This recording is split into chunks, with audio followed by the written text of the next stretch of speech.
If someone had told me overtime would turn into something unforgettable, I'd have shut my laptop and run. The late afternoon sun carried a heavy, golden weight that soaked into my skin. I stretched out on the chaise lounge, the white cushion warmed through, letting the last beads of pool water dry where the towel hadn't reached. My bikini was black satin threaded with fine gold, catching the light in brief flashes.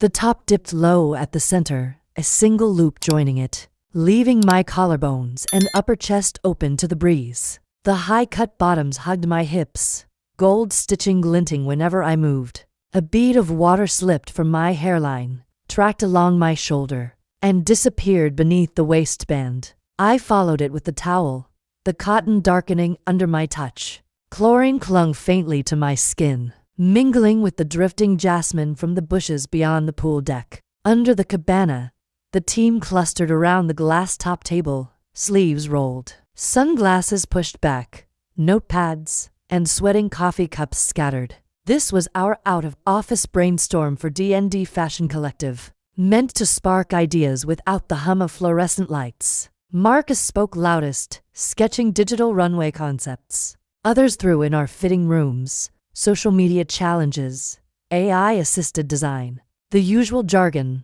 but at least it was motion. That was when I noticed Maya. She leaned against a cabana post, notepad tucked under her arm, pen dangling from her fingers. Not writing, not speaking, just looking at me. I told myself it was nothing. Interns stared around meetings, boredom, nerves, cluelessness. But her eyes didn't shift. I angled my face toward the pool, let the sun hit my cheek, counted a few seconds. When I turned back, her gaze was still on me. This time, she moved quick. Head down, hair tucked behind her ear, posture snapping to attentive. I dried my hair slowly, twisting the towel to squeeze out the last drops. Another glance up, still watching. I met her eyes, not challenging, just holding, long enough to confirm it wasn't my imagination. She dropped her gaze instantly, pen poised over her pad, head tilted toward Marcus like she'd been listening all along. I pretended to adjust my bikini strap, caught her again. This time the look was quick, followed by a hair toss and a fraction-tightened expression. The face of someone caught twice in the same thought. The conversation droned on. Metrics on engagement. Interactive store displays while Maya's pen hovered over the page. Nib unmoving nods landing just a beat too late. Valerie. Marcus's voice cut in. Keep the AI projection concept on the short list. Yes, I said, shifting so the sun caught my shoulder. One more glance at her. This time, head bent, pen finally moving. Whether she was writing anything real, I couldn't tell. I've always been a morning person. Not for sunrise serenity or quiet before chaos. I just like getting ahead. Most days I'm at the office a little after 8. Always before anyone else except Marcus, who's never later than 8:15, even if the building burned down the night before. I'm not a clock watcher. My only rule, be in before noon. Do your work. Do it well. Show up at 8 or 11:59. I don't care as long as you deliver. No one ever tried to beat me at this. Then Maya arrived. At first, she kept a normal, eager intern. Then she was in before Marcus. Then earlier still soon it was a pattern. 7 a.m. sharp, sometimes earlier. I brushed it off. Maybe she liked the quiet. But it started to grate. Not jealousy, not suspicion, more like she'd picked a game I hadn't agreed to play. The morning I walked in just after 8.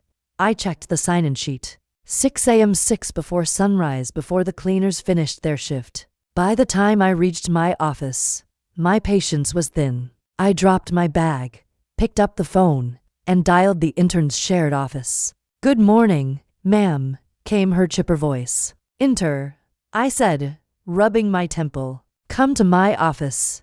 A few minutes later, she stepped in. White spaghetti strap camisole straps slipping on her shoulders. The AC was cranked, but she didn't seem to feel it. A flash of bright blue peeked through the front. Bra clearly too big, gaping instead of fitting. I sighed. Not scandalized, just wondering why she thought I needed to know her lingerie situation. Are you all right? I asked. Her eyes widened. What, why? Why did you arrive at 6 a.m.? Were you? I stopped myself before asking if she was unloved at home.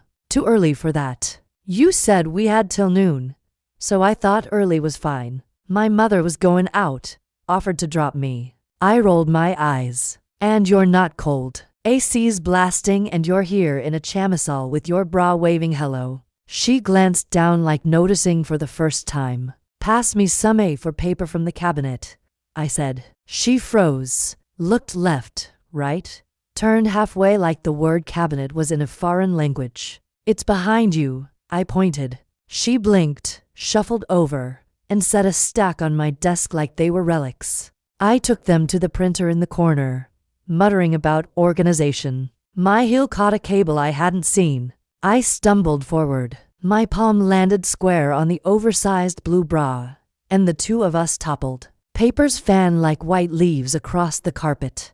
The printer cord shivered. We stayed there a heartbeat, the AC humming. Oh my God. I exhaled. Sorry. I freed my heel, stuck out a hand. She took it warm, smaller than I'd expected, and I hauled her up. A faint flush colored her cheeks. She smoothed her chamisole, eyes lowered. It's fine, she said softly. All right, just be careful with the cables. They're a hazard. She flashed a quick smile, scooped up the pages, and slipped out. The door clicked shut. The room felt heavier. I stood there a second, then headed to the private bath. The moment replayed on a loop. Stumble, grab, my hand landing exactly where it shouldn't. Reflex. Sure, but still. At the sink I drew in a breath. A trace of scent, nothing distinct, but present. I ran the tap, scrubbed my hands, splashed my face, stared myself down in the mirror. Calm down, I muttered. It was an accident. Yet the thought stuck an absurd suspicion that she'd noticed precisely where my hand had gone, and hadn't minded at all. I shoved it away. I had a company to run. That afternoon, we filed into the conference room. Everyone took the usual spots, rustling papers, nursing drinks. I need to address something, I said, slicing through the chatter. The arrive anytime before noon policy is done. From now on, everyone's in by 8 a.m. A few blinks. A ripple of quiet. It's been over a month. While other brands break new ground, we're strolling in, phoning it in, and heading out pulling 80 grand a year without producing results. No one met my eyes. If I asked for one concrete AI-based idea to reach customers, half of you would serve excuses. The rest nonsense. Only Marcus would have an answer, and that's not sustainable.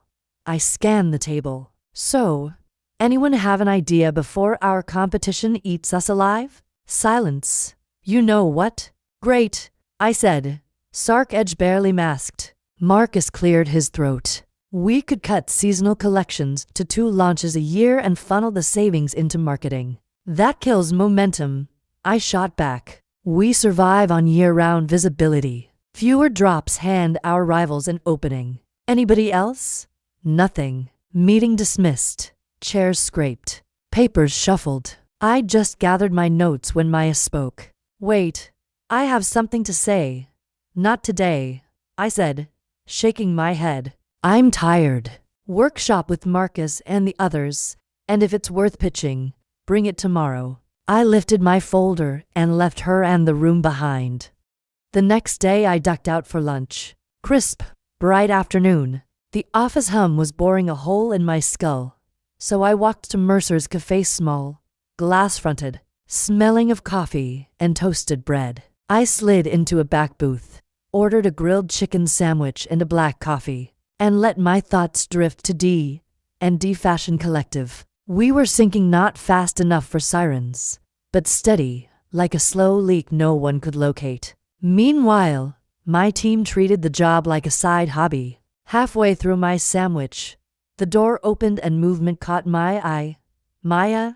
I nearly choked. Was she stalking me now? And how did an intern afford Harper's? Shouldn't she be at her desk with a Tupperware of leftovers? Then I saw the hand holding, She was with another woman. Oh, she's gay. They hadn't seen me. They took a table by the window, ordered easily. Only after the waiter left did Maya glance around and spot me. I looked down at my plate like sesame seeds had suddenly become fascinating. A shadow fell over my table. Oh, intern, I said when I looked up, knowing perfectly well her name. It's Maya, she smiled. Mind if I sit? I thought you came with a date. I could invite her to join us. She turned. Riley.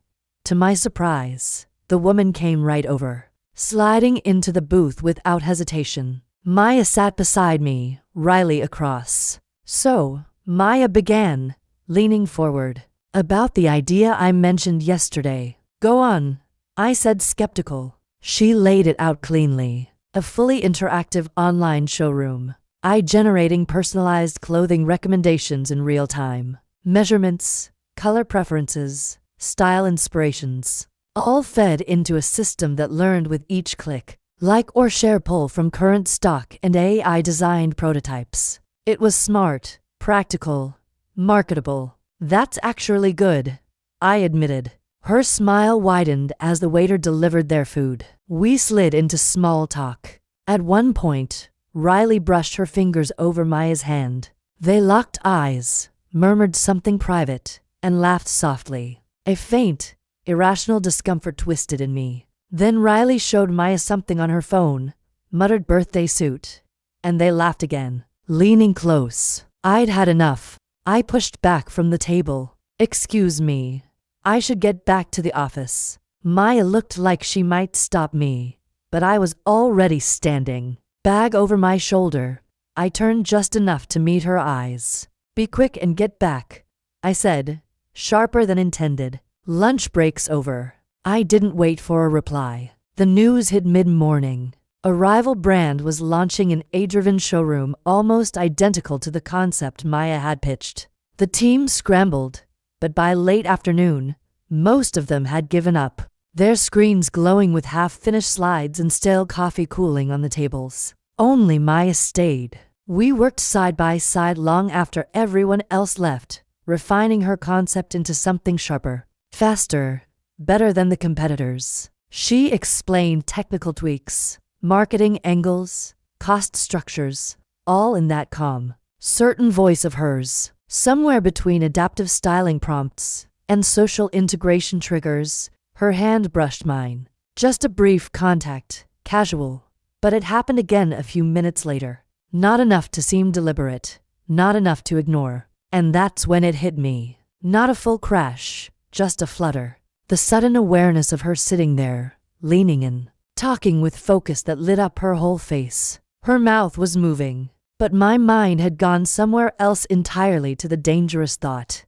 that maybe I was starting to feel something I shouldn't. It's already past 1 a.m., she was saying. My mom would freak out. I know I'm 22 and technically an adult, but she still treats me like I'm in high school. The openness caught me off guard.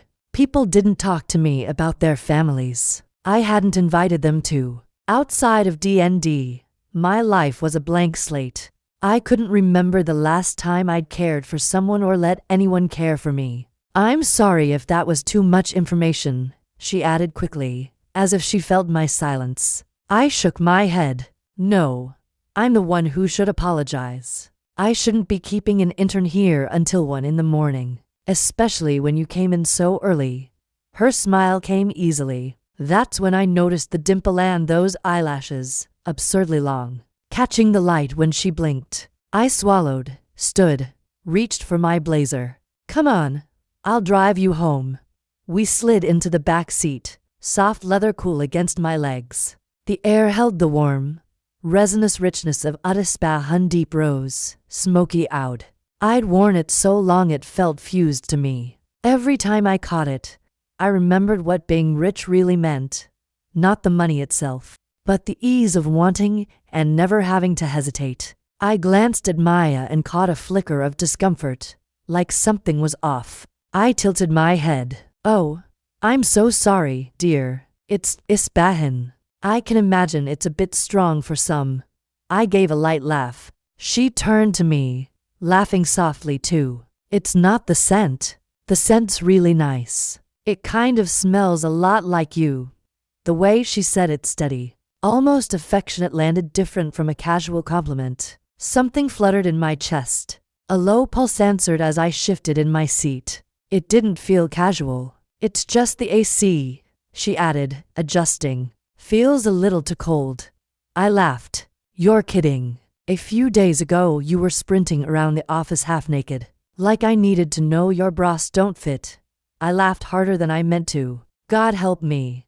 I was comfortable enough with this intern to joke about that day. I shrugged off my jacket and handed it over. She took it, and for the briefest moment her nose brushed the fabric. Her eyes half closing as if she'd settled into something warm. We'd only gone a few blocks when the car began to slow. A wall of red brake lights stretched ahead. What's the meaning of this? I snapped before the driver could even ask. A policeman came over. The driver rolled the window down, and the man explained. Multi-car pile up ahead. Total roadblock. It'll take hours, he said. My voice sharpened. How long? At least 5 hours, he replied flatly. Best to turn round. My temper flared. So, I should be dropping this girl at 7 o'clock in the morning. Maya's voice cut in before I could say more. It's all right. One of those things, I guess. Her calm made me inhale slow. But you need to sleep. Shower?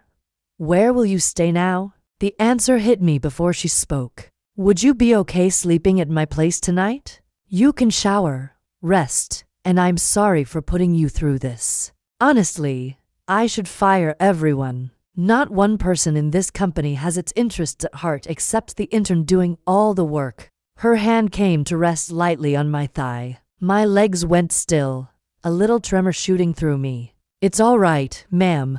I'll just let my mom know I won't be coming in. She's been texting me. I'm really sorry, I said again, and without thinking. My own hand found her thigh. My fingers traced over it idly, as if absent-minded. But my mind was anything but absent. Thoughts crowded in, dangerous and insistent. The driver turned the car down a side street away from the sea of brake lights. My mind was still on the warmth of her hand against my thigh. Not a lingering touch, not overt, but enough to lodge itself in my bloodstream like a slow-release drug. When we pulled into my building's underground garage, Maya glanced at her phone. Her expression shifted. Not guilt, but a flicker of calculation. Everything all right? I asked. It's Riley, she said, tucking the phone away. She wanted to make sure I got home safe. A dozen responses fought to be first. Is she your girlfriend? Does she know you're here? I settled on. Tell her you're fine. I did, she said, lips curving slightly. Inside, the elevator hummed. She leaned back against the mirrored wall, not meeting my eyes, but her reflection did, and the half-smile stayed there like it knew something I didn't. My apartment door opened to the cool scent of marble and bergamot. She glanced around slow, taking in every detail. Bathrooms through there, I said. Towels in the cabinet. I'll make tea. The shower came on a minute later. I stood at the counter, hands still on the mug handles, listening like an idiot for the water to stop. When she emerged, hair damp and braided, my robe hanging loose on her frame, her phone lit up again. I saw the name before she angled it away. Riley. You can answer, I said evenly. She shook her head. It's nothing urgent. Does she know you're staying here? Not yet. The pause was deliberate. Should I tell her? The words stuck in my throat. Do what you want, I said finally, sharper than I meant. We drank our tea, her phone face down on the table between us. Every so often, it buzzed. Neither of us moved to touch it. When she finished, she set the cup down. Thank you for letting me stay. You'd have been stuck on the highway otherwise. That's not what I meant. Her eyes held mine, steady, unreadable. Somewhere behind me, the sensible voice muttered about boundaries and bad decisions. But it was quieter than the pulse in my ears. You should rest, I said. Guest rooms down the hall. She didn't move right away. Then she stood close enough for me to smell my own perfume on the robe. "Good night, ma'am, Valerie." Her smile shifted. "Good night, Valerie." I lay in bed staring at the ceiling, the city lights slicing through the blinds and pale ribbons. My body was exhausted, but my mind refused to settle. Down the hall, Maya was in the guest room, in my robe, under my roof. The quiet of the apartment felt charged, like the silence before a storm. I thought coming home would ease the tension twisting inside me, but it had only concentrated it into a single undeniable fact. I didn't want to be apart from her tonight. I sighed and rolled onto my side. My phone screen glowed on the nightstand. 3:47 a.m. There was no way I'd be falling asleep soon. Not with the memory of Maya's hand on my thigh, still sparking along my skin. I ran a hand through my hair and closed my eyes, trying to breathe slow. A soft knock tapped at my bedroom door. My eyes snapped open. For a second, I wondered if I'd imagined it, but then it came again, a fraction louder. I sat up, heart thudding. Yes. My voice came out quieter than I intended. The door creaked open. Maya stepped in hesitantly, the hallway's golden lamplight framing her silhouette. She had the robe cinched tight at her waist, her damp hair braided over one shoulder. In the low light, she looked almost ethereal. Or maybe that was just my sleep-starved brain painting halos around her. "I'm sorry. Are you awake?" she whispered. "I am." I tugged the silk camisole I'd changed into to cover a bit more of my chest, and sat up straighter against the headboard. "Something wrong?" She took a step inside and closed the door partway behind her. Her bare feet patted softly on the hardwood. I couldn't sleep. A pause. "Can we talk?" "Of course." I reached over and turned on the small bedside lamp. Warm light pulled between us. She glanced at my nightwear, a satin pajama set, deep green, and a faint smile touched her lips as if noting the role reversal of me, being the one in skimpy attire. Now she moved closer, stopping a few paces from the bed. For a moment, neither of us spoke. Her eyes were on me, gentle but determined. And I realized this was the first time we were truly alone, with no professional walls between us. No office door, no desk, no other colleagues, no power plays. Just Valerie and Maya in the hush of the night. "What's on your mind?" I asked softly. Maya took a breath. "There's something I need to clear up about Riley."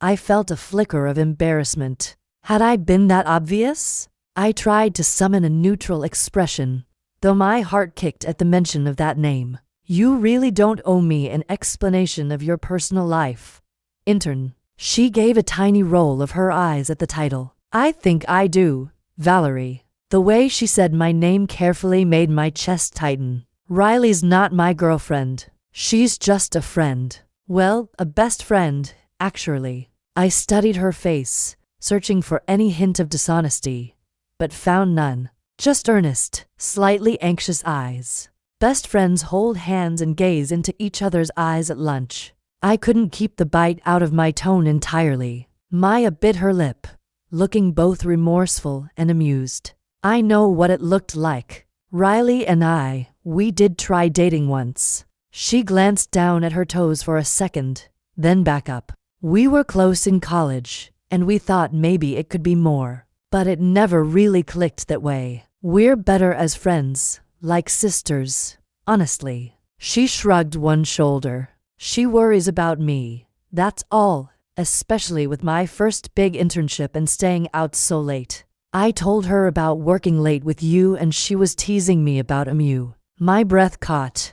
"Teasing you about me, why?" She stepped closer, just a foot from the bed now. I could see a rosy hue warming her cheeks. "She saw the way I look at you." Her voice dropped to nearly a whisper. "Apparently, everyone but you sees it." The gentle accusation hung in the air. I opened my mouth, then closed it. My throat felt dry. Was I really hearing this? "How do you look at me?" I asked, already feeling the answer in the electric way her gaze was holding mine. "Like I'm absolutely smitten," she said, a nervous laugh under her words. Because I am.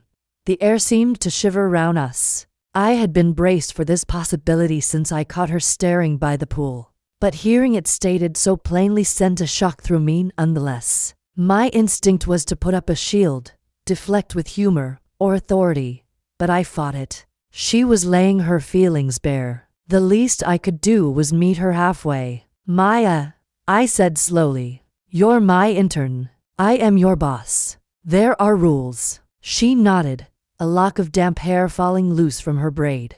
I know. Believe me, I know. I tried to ignore how I felt because of those rules. I told myself it was just a stupid crush on an unattainable woman. A tiny smile touched her lips. But then tonight happened, and you're not as unattainable as I thought. Heat rose in my face. I'm still your boss, I murmured, though my voice lacked conviction. You are, she agreed. Her fingers toyed nervously with the belt of the robe. And you're also the woman I can't stop thinking about. The woman I admire. You're brilliant and strong, and yes, intimidating as hell sometimes. But you make me want to be better. I look up to you.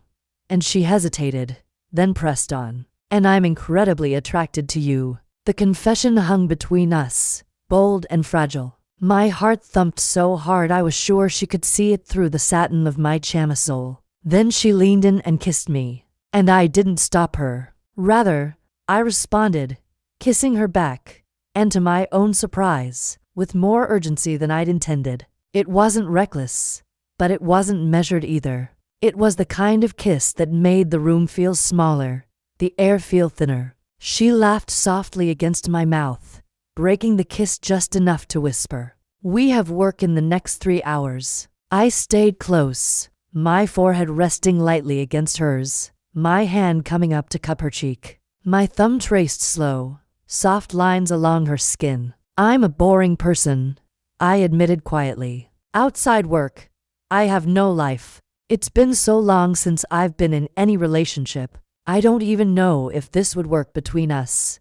Her eyes searched mine, but she didn't answer. Not with words. Instead, she pressed another brief warm kiss to my lips before leaning back against the pillows, her hand still resting on my arm. For years, my life has been nothing but meetings, targets, and an apartment that's too big for one person. I told myself that was enough, that I didn't need anything or anyone. Then she arrived, quiet, but impossible to ignore. At first, it was the long glances I pretended not to notice. Then the mornings, she was already there before I'd even parked my car. Then came the late nights and empty office but for the clatter of keys, and her voice unraveling an idea she believed in. I've built an existence on distance, on keeping people at arm's length, on refusing the mess feelings make. Yet somewhere between that pool afternoon, the tumble in my office, the cafe, and tonight,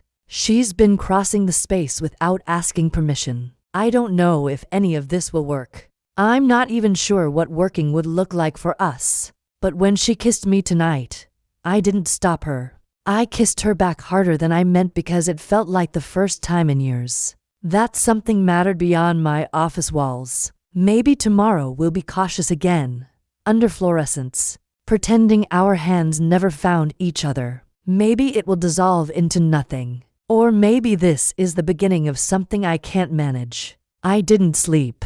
When I closed my eyes, I heard that soft knock again and saw her hovering in the doorway, bare feet on wood. Roba sized a big, damp braid over one shoulder, a steady voice that still trembled at the edges. Maya, 22, brave enough to name a feeling, brave enough to kiss her boss, careful enough to stop there. We lay facing each other on top of the covers like friends whispering past curfew breathing, looping through talk, drifting into silence and back to words. When the room finally shaded to pre-morning gray, and the city's hush began to stir, she touched my wrist as if returning something borrowed. We have work in 3 hours, she said, smiling. We also have a problem in 3 hours, I said, not smiling. I'm her direct supervisor. She nodded like she'd rehearsed, agreeing with gravity. I wanted to rewind the real poolside glances, the near fall by the printer cable, the The booth at Harper's with her best friend squeezed in. I wanted to be rational, professional, the steady center I've been for years. I also wanted, plainly, not to pretend last night didn't happen. So at 4:30 a.m., we drafted a plan that looked like adults had been in the room. We'd be transparent first to Marcus, then HR, then the board. We'd separate reporting lines at once. I'd recuse myself from anything touching her role, pay, or path. We'd set ordinary boundaries for elevators, cars, and late nights the place's power likes to bend. And we'd give it 30 days without escalation to see what survives daylight. My bedside notepad read like minutes from a committee hearing. It was absurd and necessary, and when I capped the pen, my hand finally stopped shaking. We made tea and reminded each other we had a competitor's showroom to beat, not with spectacle, but with that human shot she'd sketched at lunch. A space that listens when you hesitate at a hemline and learns your shoulders when the day runs long. By 8:10 I had already told Marcus. He listened the way he has for 6 years, hands folded, eyes on the work, hearing the piece under the piece. He wasn't surprised. "You've been less alone lately," he said. I guessed the shape, not the details. We walked it straight to HR and booked the glass room that makes truth feel owed. The head of HR took notes with the steadiness of someone who cares about people and policy in equal doses. "Thank you for telling us first," she said to me, then turned to Maya. "And thank you for coming of your own free will. Consent, we agreed, is not enough. We needed a power-safe structure in writing and a plan for optics because optics are part of safety. We read a document the length of an indie novel and signed what fit, revised what didn't, added a carve-out for real emergencies, and wrote a 1-sentence note to the board and a 2-sentence version for the leadership team. Then we went back to work because work never waits for clean personal conditions. Our competitor's showroom was trending by lunch, slick, competent, a hum rather than a song. We could beat a hum. In a design review that evening, the room quieted around Maya's voice as she found seams and problems with her fingertips. I saw the team really see her for the first time. Not as the early intern who signed in at 6, but as the person who could pull a tangled thread clean. I wrote to the whole company just before 6, the sun a copper coin in the west. I told them about separating reporting lines and doing the hard right thing before anyone asked. I apologized for a culture I'd let drift toward noon rivals that disguised carelessness as creative freedom. 8 a.m., I said, wasn't about clocks. It was about choosing to be in the same fight at the same time. Judge us by our transparency and by the product, not by gossip. I signed my name and closed my laptop. Maya did not walk out with me. She waited, then left with 2 junior devs who laughed too loudly at the door. When she passed my office, she didn't look in. The ache that moved through me was complicated and correct. Grown-up plans hold even when you want to break them. The tax for transparency arrived quickly. An anonymous forum post claimed I had set different rules for what and who I wanted. Another said our launch would be fast-tracked because of a personal stake. A third listed our ages as if arithmetic were verdict. HR forwarded the thread with a subject line that read context. Marcus suggested we ignore it. I didn't. I wrote our competitors' CEO first. Opponents who fight clean deserve respect even in war. If this is from your shop, do better, I said. If not, you have my sympathy. This is the cost of being in front. She replied within the hour. Not them. Not their style. Ship well. I believed her. Then I wrote to our people again. 1 page on the difference between secrecy and privacy. A link to my recusal in black and white. An invitation to hold me to paper when cynicism felt easy. The whispering didn't stop. It softened. Sometimes it came in my direction only to say thank you for saying the complicated thing first. The 30 days stretched and didn't. We learned the shape of waiting. She stayed early but moved early to 7, something that looked like discipline instead of performance. I left late, a little less late. In passing, our eyes skimmed. In meetings, mine held steady but didn't hold hers. At home I boiled water for tea I didn't always drink and left the robe she'd worn on a hook in the guest room like a promise and a dare. On the 30th day we met where it began, under the cabana by the pool, jasmine overreaching, lounges still warm. I wore jeans and a white shirt to avoid the symbolism of black satin. She wore a sand-colored sweater and sneakers that had seen miles. Still there? I asked, meaning the thing we hadn't fed with stolen corners. It changed shape, she said, quieter and more stubborn. Mine too. We did not kiss. We talked about power and kindness and the way authority makes even softness heavy. We talked about Riley, who had texted to apologize for teasing and promised to hold me to account if I ever hid behind my title. We agreed on a narrower, cleaner pact. Ship first, step away for a week from CEO, intern, and then come back to say out loud who we were to the people who deserved to hear it from us. We shook on it like colleagues and something else, and then let go. The launch fell on a rainy Thursday that made everyone's coats smell like sidewalk and steam. We didn't plan the weather. It felt planned for us. The demo ran on 3 screens. The feed pulled 100,000 people into a room with no walls. The servers held. The first hour's data told a small, exact story, a 10-pixel nudge to the color swatch. 2 milliseconds shaved off the try-on. A softer no thanks that didn't sound like a guilt trip these things compound. A woman in Minnesota posted a shaky phone video captioned, "I've never felt like clothes were listening before. This does." We sold out of a linen blazer that falls like a good apology. Our competitor said congrats with grace. The board didn't say we told you so. They hadn't. I took to pictures. The team in the glass room. Desks messy, faces tired, and a coffee sleeve with "ship well" in Maya's handwriting. I kept the sleeve on my desk for a week, then in a drawer for a month, then recycled it after we broke our own elevator boundary by accident on a Tuesday. Artifacts make restraint harder. We honored the week where we wouldn't be CEO, intern. Her rotation to Marcus's team became formal on paper. My calendar filled with board prep that was true and also code for give us breathing room. We didn't fly to an island. We walked our own city, ate in booths with storyteller waiters, haunted a bookstore because she can't not, bought a plant that preferred her place to mine. We kissed like people who know the price and can afford it. At week's end we told the truth in the order we'd promised.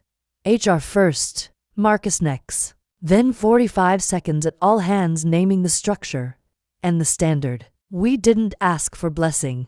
We asked for accountability. The middle the place Tuesdays live, where people slip and correct was where the truth took hold. Habit replaced adrenaline. She still came in early, but with a gym then desk rhythm that fed ideas better than an extra hour in silence. I learned not to gift my midnight panic to other people's inboxes. We traded the word stop. Stop refreshing the launch dashboard. It will be there at dawn. Stop apologizing for being 22. Beginning isn't a crime. Stop rehearsing disaster. Stop insisting intimacy needs fireworks to count. We folded Riley into that middle. She arrived with stories, chips, and a seriousness that demanded honesty. She shuts down when she thinks she's trouble. Riley warned me. She'll put her needs in a drawer and forget the drawer exists. I told them I didn't want to be anyone's emergency to manage, and that if I ever turned power into a toy, I wanted to hear it before it calcified into a story. We cleared the table like a ritual for 3. Machines fail at 2 a.m. People crack at 4 p.m. A recommender update auto-deployed because a box got ticked by a human trained not to tick it. The system started pushing gray on gray to people who crave color. The internet smoldered with screenshots. We rolled back in 40 minutes and had a post-mortem drafted before sunset. At 6 a.m., Maya cried in the bathroom, furious at the obvious and the avoidable. I stood on the far side of the door and said, "This is what living work looks like." Then went in. Because a door is a wall we didn't need that day. Hate it, I told her. Then make it a checklist no one can ignore.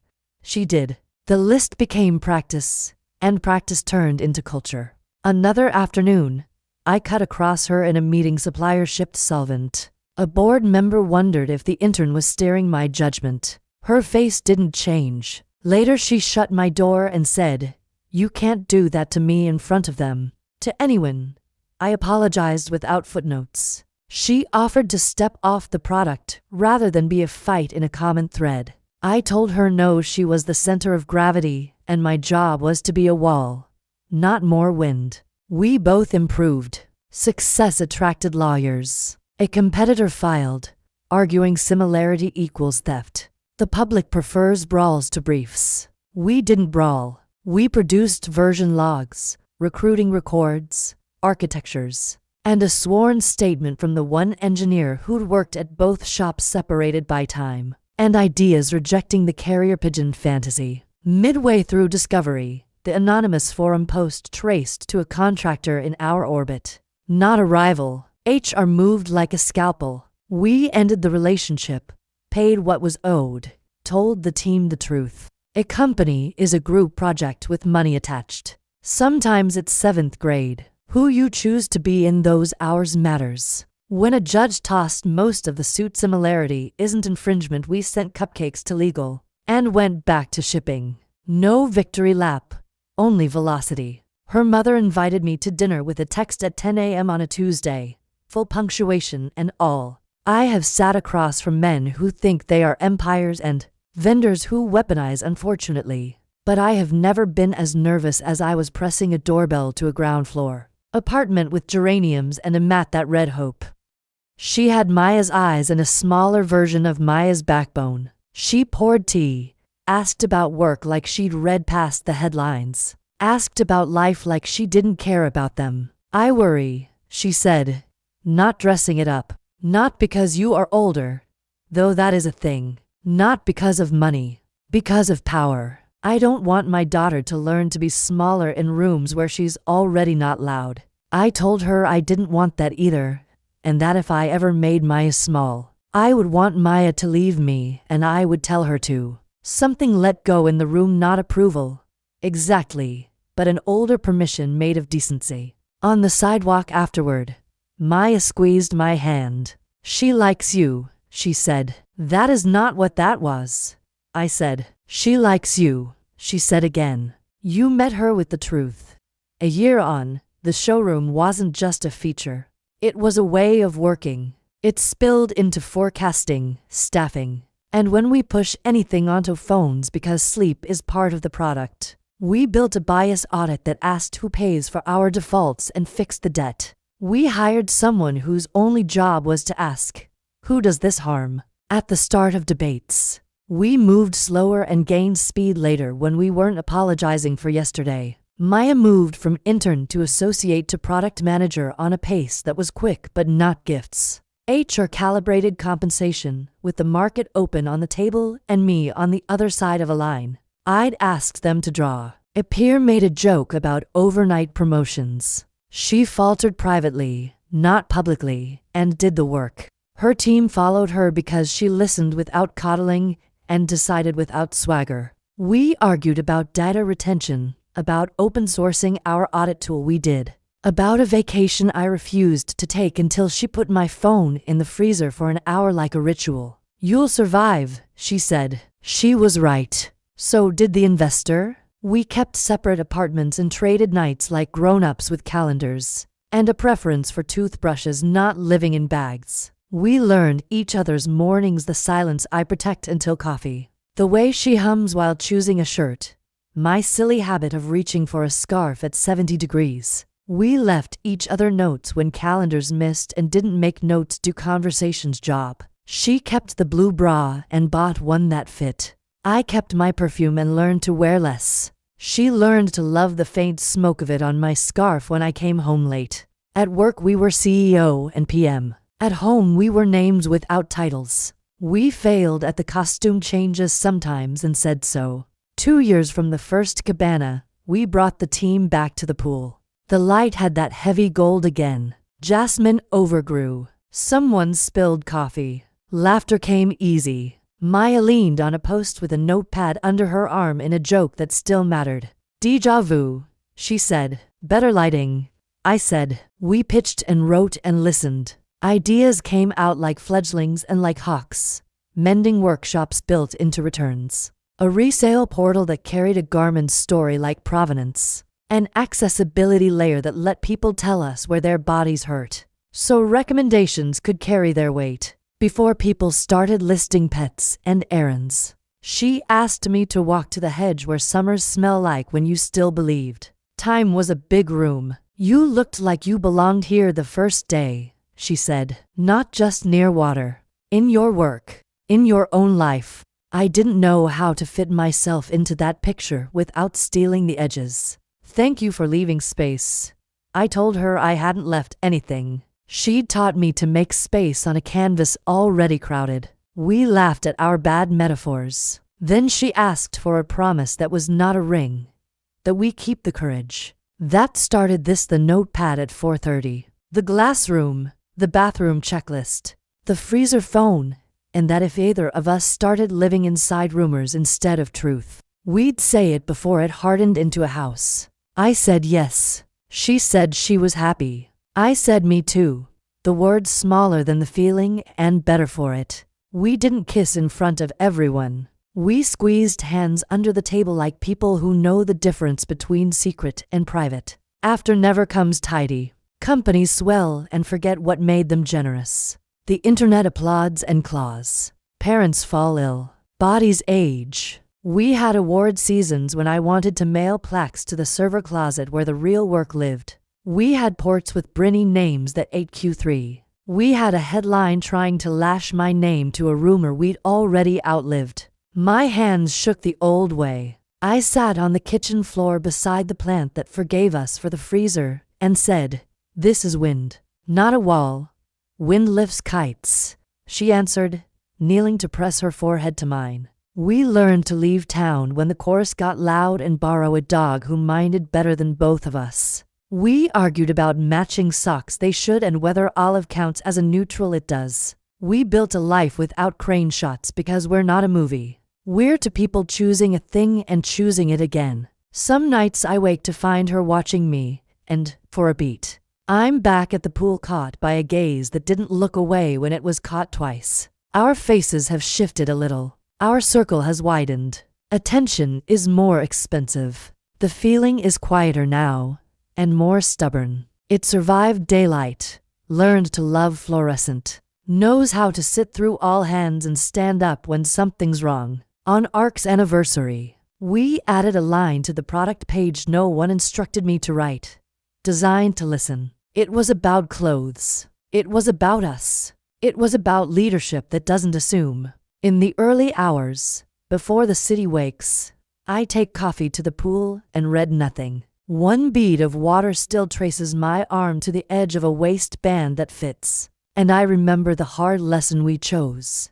You can ship something worthy without breaking the people who make it. You can love without turning it into someone else's risk. You can be a boss and still be a person if you're willing to write it in the dark and live it in the light. Ready? She asks at the glass door, hair unbraided, key card in hand. Always, I say, and this time I mean it. The elevator opens. For people stand inside. We step in without touching because we don't have to. Below us, the city breathes. Above us, the office lights bloom. Between those two facts is the life we chose and keep choosing. The doors slide apart. We walk into our day, and for once, I'm not so sure I want to. Hey, if you made it to the end, consider leaving a like, subscribing, and sharing this with someone who'd enjoy it. Drop your thoughts in the comments. I read every one. Till next time, bye.